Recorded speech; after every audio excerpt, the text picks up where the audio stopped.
इतिहास की एक बहुत ही महत्वपूर्ण चर्चा मैं करने जा रहा हूँ। और ये जो बातें आपको यहाँ मिल रही हैं ना, वो इस मंच के अलावा पूरी दुनिया में कहीं नहीं मिलने वाली। ये आपका बहुत बड़ा सौभाग्य है। आपको वे बातें सुनने को मिलेंगी जो यहाँ के अलावा कहीं भी नहीं मिलेंगी। तो आइए आपको पौरुष की बात बताते हैं आज। और जो मेन बात हैं उन्हें नोट कर लेना। देखो, ईसा से 351 साल पहले सिकंदर भारतवर्ष में आया था। और जब वो अफ़गानिस्तान की तरफ से भारत में उसने प्रवेश किया, तो ये देखो कि उस समय वहाँ के जो सीमा पर जो राजा थे, उसका नाम सुनेंगे आप, आंभी। और सिकंदर ने आंभी से मुलाकात करी, और आंभी और पौरुष इन दोनों की दुश्मनी थी। तो पौरुष के खिलाफ आंभी ने सिकंदर का साथ देने का वचन दिया था, और साथ दिया भी था। तो जब उनका युद्ध हुआ तो हमें ये पढ़ाया गया कि सिकंदर का और पौरुष का युद्ध हुआ, और पौरुष की सेना के जो हाथी थे वो दलदल में धंस गए, युद्ध कर नहीं सके। सिकंदर की सेना भारी पड़ गई, पौरुष हार गया। और जब पौरुष हार गया तो पौरुष को गिरफ्तार करके सिकंदर के सामने लाया गया। और सिकंदर ने कहा कि पौरुष, ये बताओ तुम्हारे साथ में कैसा व्यवहार किया जाए। तो पौरुष ने कहा कि महाराज, जो एक राजा दूसरे राजा के साथ में करता है वही व्यवहार करो। तो सिकंदर बड़ा खुश हुआ, और खुश होकर के उसने पौरुष को मुक्त कर दिया और उसका राज भी वापस कर दिया। ये पढ़ाया गया ना, ये सुना होगा। प्यारे बच्चों, ये बिल्कुल झूठ है। और आप कहेंगे फिर सच्चाई क्या है, तो उसका प्रमाण मैं दूंगा आपको। बात ये थी कि जो घटना घटी थी हमें उसका बिल्कुल उल्टा पढ़ाया गया।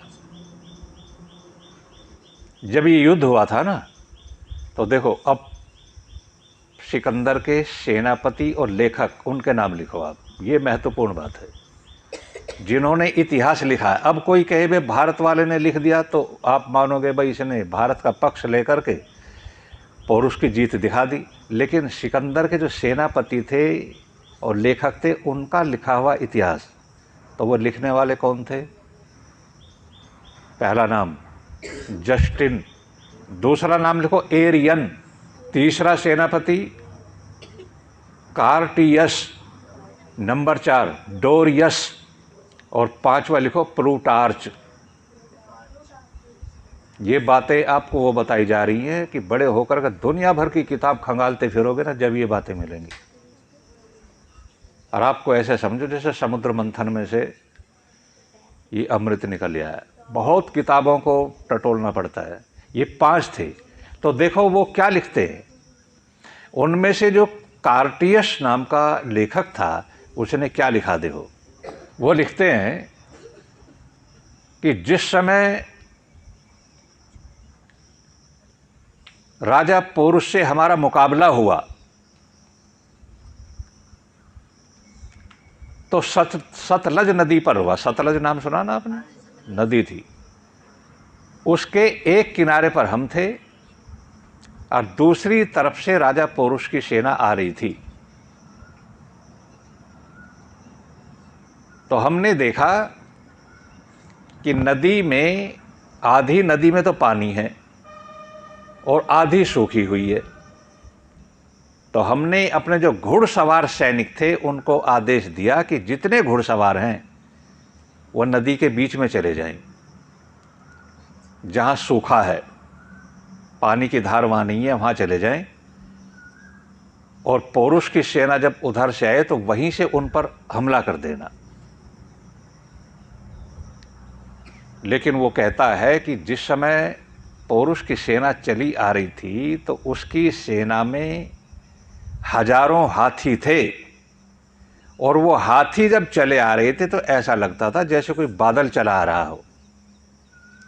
और सतलज नदी के किनारे हाथी जब आए और हाथियों ने चिंगाड़ मारी तो हमारी सेना के जो हजारों घुड़सवार थे वो एकदम घोड़े डर गए, और इतने डरे कि अपने सवारों को लेकर के नदी में कूद पड़े हो। हजारों तो वहीं डूब करके मर गए। और आपको पढ़ाया गया ना कि हाथी दलदल, उन हराम खोरों से कोई ये पूछे वह पर्वतों में पत्थरों में दलदल कहाँ से आ गई, नदी में दलदल कहाँ से आ गई? दलदल तो वहाँ होती है जहाँ बिल्कुल चिकनी मिट्टी होती है ना, वो दलदल जानते हो ना। ऐसी मिट्टी, ऐसा कीचड़ हो जाता है उसमें आदमी ऐसा फंस जाता है, जितना निकलने की कोशिश करता है उतना ही ज़्यादा फंसता चला जाता है। तो वहाँ क्या हुआ कि जब सिकंदर का पौरुष के बेटे से मुकाबला हुआ और दोनों का युद्ध हुआ तो पौरुष के बेटे ने सिकंदर की छाती में भाला मारा, और सिकंदर की छाती में भाला लगते हुए एकदम जमीन पर गिरा, और दूसरा भाला लगने ही वाला था तब तक सिकंदर के जो अंग रक्षक थे वो उसे खींच करके वहां से ले गए। फिर थोड़ी देर घमासान युद्ध हुआ तो हमारी सेना ने हथियार डाल दिए। उन्होंने कहा महीनों हो गया लड़ते लड़ते भूखे प्यासे हम बिल्कुल टूट चुके हैं, ये जीतने वाले नहीं हैं, आगे की योजना बंद करो और यहीं से वापस चलो, हमारे बस की लड़ना नहीं है। तो सिकंदर बिल्कुल जख्मी था, उसके बस की हिलना चलना भी नहीं था।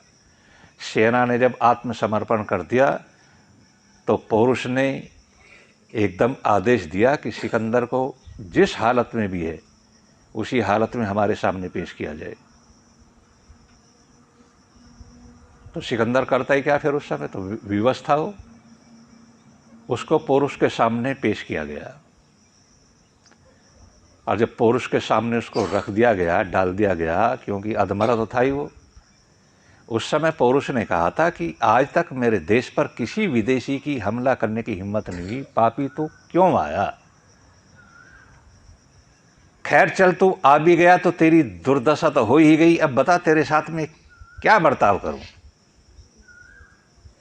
हमें इससे उल्टा पढ़ाया गया ना।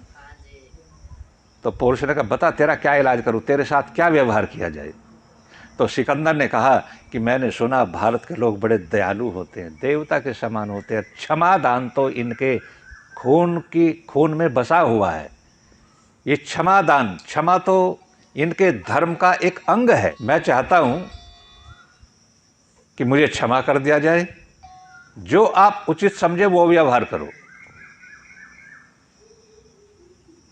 उल्टा हो गया ना, देखो बिल्कुल। तो पौरुष ने कहा ठीक है,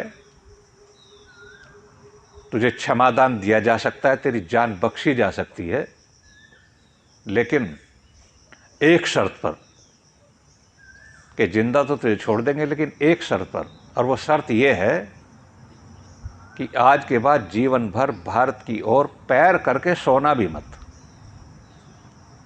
और भारत पर हमला करने की कभी मत सोचना, और अपनी औलाद को भी कह मरना कि कभी भारत पर हमला मत करना। ये मंजूर है कि जी मंजूर है।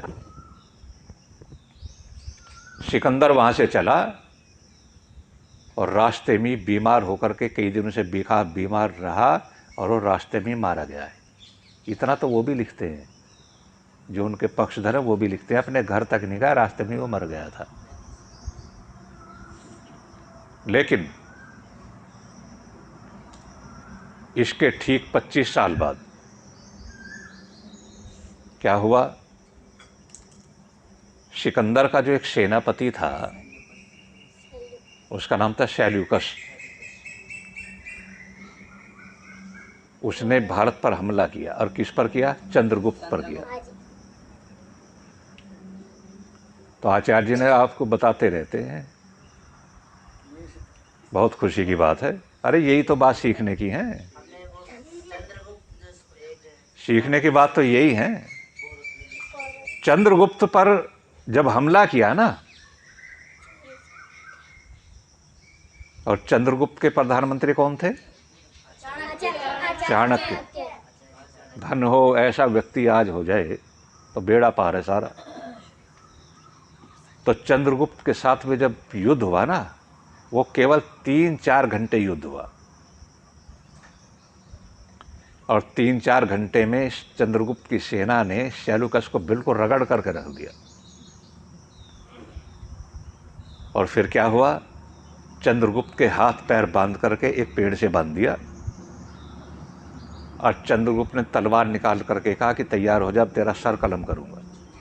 लेकिन चाणक्य महाराज बीच में आ गए, और चाणक्य ने बीच में आकर के चंद्रगुप्त की तलवार पकड़ करके कहा कि अभी से मारो मत, मैं 2 मिनट इससे बातें कर लेता हूं।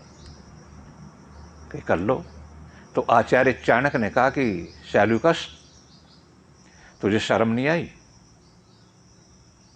वो संधि तोड़ दी। सिकंदर जो कसमें खा करके गया था, शर्त लगा करके, वो सब धूल में मिला दी। तू आया क्यों? अब बोल, जिंदा रहना चाहता है, मरना चाहता है? शैलुकस ने कहा जी जिंदा रहना चाहता हूं। अब देखो, एक महत्वपूर्ण बात सुनना, और ये आपको जीवन में काम करना है। हम तो संसार से चले जाएंगे, लेकिन आपको अभी बहुत दिन जीना है। परमात्मा करे 100-100 साल की उम्र हो, आप जितने भी बच्चे बैठे हैं। हम तो 5 साल के, 10 साल के। ये काम आपको करना। क्या करना? ध्यान से सुनो। देखो, आचार्य चाणक्य ने एक बात कही थी कि शैलुकस जिंदा रहना चाहते हो? कि हाँ, जिंदा रहना चाहता हूं। कि यदि जिंदा रहना चाहता है तो एक काम कर, तेरे साथ में तेरी बेटी आई है। क्या नाम था उसका? उसका नाम था हेलन। शैलुकस की बेटी का नाम था, और 2 नाम थे उसके। एक नाम था हेलन, एक नाम था कार्शिका।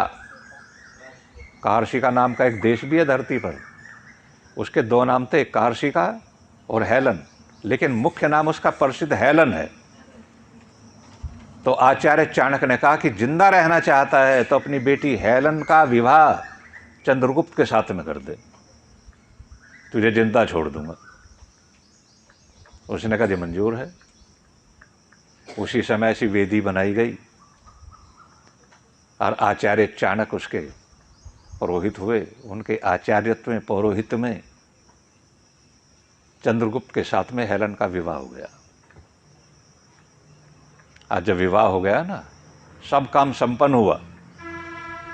शैलुकस ने कहा अब तो अपने वतन को चला जाऊं, अब अपने देश को चला जाऊं। तो चाणक्य देखो क्या कहते हैं। चाणक्य कहते हैं कि अब तुम स्वतंत्र हो, अपने देश को जा सकते हो, चले जाओ, लेकिन एक बात याद रखना, तेरी बेटी चंद्रगुप्त की पत्नी बन गई है, और एक विवाह चंद्रगुप्त का पहले भी हो चुका है, दोनों से बच्चे भी होंगे। लेकिन याद रखना, तेरी बेटी के गर्भ से जो बच्चा पैदा होगा, मैं उसको भारतवर्ष का राजा नहीं बनने दूंगा। तो शैलुकस ने कहा कि जब मेरी बेटी तुम्हारी बेटे की पत्नी बन गई, तो इसका बेटा राजा क्यों नहीं बनेगा? बस चाणक्य ने कमाल कर दिया। चाणक्य ने कहा कि देख, तू विदेशी और तेरी बेटी विदेशी, और इसके गर्भ से जो बच्चा होगा वो आधा विदेशी तो जरूर होगा। और यदि वो राजा बन गया और तेरी बेटी ने उसके कान में फूंक मार दी ना कि मेरा विवाह जबरदस्ती हुआ था, तो दोबारा से मेरे देश को गुलाम बना सकता है।